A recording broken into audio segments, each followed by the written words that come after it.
Hey guys, in this video I'm going to show you how to use ChatGPT to create resumes. If you find this video helpful, please consider to like this video and subscribe to my channel. In saying that, let's just jump straight into the video. Okay, so we can use ChatGPT to build a professional resume much faster, even if you're starting from scratch.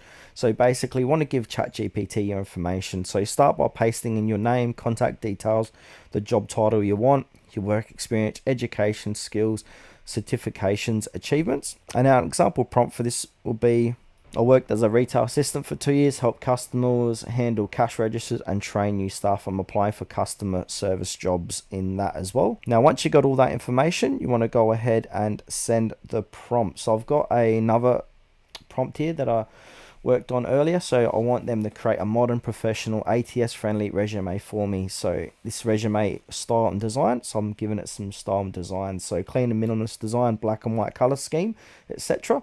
Then my details, so I'll put in my name, email, phone, my work experience, education, skills, extra instructions. So I want them to use strong action words, make the experience sound professional, optimized for ATS systems, and add a professional summary at the top. So I want to go ahead and send this prompt.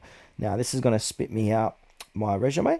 Then from there we can go ahead and use this content to like a Canva resume builder, a Microsoft Word resume builder, and just copy and paste the information over one of those builders to make it even look more professional.